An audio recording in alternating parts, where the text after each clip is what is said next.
Welcome to Preeminent Test Prep. Today I'll be taking you through how I scored perfectly on the SAT writing section twice in a row. So below you can see I scored perfectly on the writing and language section. This screenshot here below is from the September 26, 2020 SAT.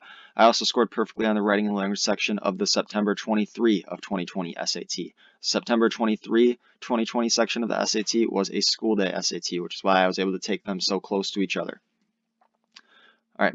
So I'm going to give you my tips for the SAT writing section. This is not an end-all be-all list of everything you need to know, but I believe it is the major points.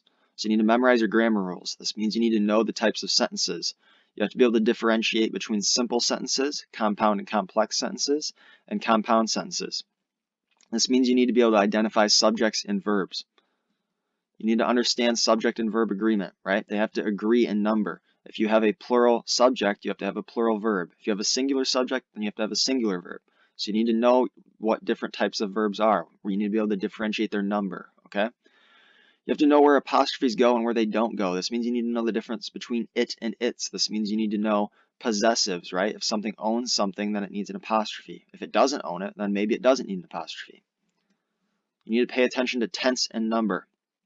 This means that you have to make sure that things are matching up, right? If something's plural, if your subject's plural, your verb's got to be plural. Your verbs, you can't be switching from a past verb to a future verb unless you're actually changing tenses. You have to use the text to guide your answer. A lot of people on the SAT writing section just go to where the questions are. That is a mistake. You need to be reading through that text. That doesn't mean that you need to be reading for comprehension, but that does mean you have to be reading through it because you may see a verb tense in the last sentence and you shouldn't be switching to the next verb tense because you haven't switched tenses. So you have to be able to read through that text to make sure you're not missing information like that. You also have to pay attention to transitions. There are a lot of questions on SAT practice tests and on the SAT about transitions. So we're talking about transitions between paragraphs, transitions between ideas within a paragraph, and transition within ideas in one sentence. For example, if you have a compound sentence, you may be transitioning between ideas or connecting ideas.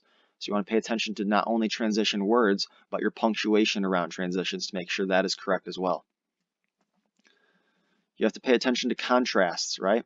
So you want to pay attention to things that are different, things are similar, and use words that show similarities or show differences. If you're talking about contrasts, you might want to use but if you're using a compound sentence, right? You need to make sure you're actually reading the passage. Like I said, a lot of people don't read the passage, and I believe that that is a mistake because a lot of times if you're reading through the passage, you will see hints as to what verb tense needs to be used in the next sentence, or you will see a hint about what number needs to be used. So you need to make sure you're reading the passage. That does not mean that you're reading it trying to understand why something's going on in the passage. You just need to be reading for tenses and things like that. You want to make sure you have a good idea of what's going on grammatically in the text. And you also need to have a decent idea of what is going on in the text because there are questions that will ask about that, and you have to be able to know. You need to watch out for modifiers, right? So things like non-essentials, positives, you have to watch out for those, right? If something's non-essential, it means it can be taken out of the sentence, and the sentence will still make sense, in which case you need to have commas surrounding it. All right, no question types. Or I should also add, for non-essentials, you could also use parentheses or an em dash, right? All right, so no question types. Here's an example, right? So there are question types that will appear on the SAT writing section, and being able to identify them can help you get to the right answer faster. So here, let's say that we had this sentence, right? And we have this part underlined, which means that's the part that we're going to be having to fix. So we have John, the fisherman from Brazil, is going to catch 15 fish today. Now, maybe you heard it as I said it, but did you see how I paused after John and after Brazil? Now, why did I do that? Well, what's the question type? Immediately when I see this question, and I see John, the fisherman from Brazil, immediately I know my question type. My question type here is asking about a non-essential phrase or clause. Now, what that means is I can take it out and the sentence still makes sense. If I was to take out the fisherman from Brazil, we have John is going to catch 15 fish today. Is that a sentence? Well, does it have a subject and verb? Yes. Could it be a sentence on its own? Yes. So what does that tell me? That tells me that the fisherman from Brazil is non-essential, which means that it can be taken out and the sentence still makes sense, which means that it needs to be offset with commas or parentheses. So a correct answer, and I don't have A, B, C, D, but this is an example of what a correct answer could say. It could say John, comma, the fisherman from Brazil, comma, is going to catch 15 fish today. And that would solve our problem of not having commas or parentheses surrounding our non-essential information. Alright, once again, knowing question types. Example number 2. This is a bit more complex of a question type. So I read through this, right? I have penguins do not enjoy temperatures above 40 degrees Fahrenheit. Immediately I know, okay, that's sentence 1. That is a full independent clause. It could stand on its own as a sentence. Next I have, for they enjoy temperatures below 20 degrees Fahrenheit. Well, what just jumped out to me? We just talked about how they don't enjoy temperatures above 40 degrees, and now we are saying for they enjoy temperatures below 20 degrees Fahrenheit. Well, we're talking about them not enjoying something, but then we're talking about them enjoying something. That's a contrast.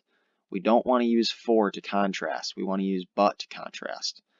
So that jumps out to me. The second thing that jumps out to me is we had an independent clause from penguins to Fahrenheit, and we have another independent clause for they enjoy temperatures below 20 degrees Fahrenheit. So that's 2 independent clauses, and we don't have a comma after Fahrenheit, which means that this is a run-on sentence. We don't have a semicolon either. So I see 2 problems there. I also see that we have to connect those 2 ideas, right? They're contrasting, which means that we can contrast them with a transition, that type of thing. So our question type here, it's contrasting because we have to contrast them not enjoying something to them enjoying something, and that kind of includes a transition a little bit. It's not a full-on transition like that's the only question type this is. That's more of a subtlety. And then a sentence type, the sentence structure, right? This is right now a run-on sentence, so we have to fix that as well. So I'm really looking to fix the contrast and the sentence structure, and by doing so, it will provide a transition between the ideas. So my correct answer would be penguins do not enjoy temperatures above 40 degrees Fahrenheit, comma, but they enjoy temperatures below 20 degrees Fahrenheit. And keep in mind, I made this question up. It is not from a practice test. This is just so I can give you a clear, concise idea of what you can look for as far as question types and as far as how you can adapt them to find the right answer very quickly, and knowing what to look for. If you didn't know what to look for, this could take you a while. But once you can identify the question type, you know exactly what needs to be included in the correct answer, and you can spot it very easily. All right, for more SAT tricks, tips, and advice, you can watch Preeminent Test Prep's 90-day SAT preparation series. It'll be linked in the description. You can also find it on our channel. It has a playlist of the 90-day SAT series. As it's getting released, they'll be added to the playlist. If you're watching this after sometime in March of 2021, then that playlist will probably already be complete, and it should be uploaded for you to watch all 90 days without even waiting. So if you wanted to do it all in, say, 30 days, you certainly could. It's 1 hour per day, so 1 hour lessons.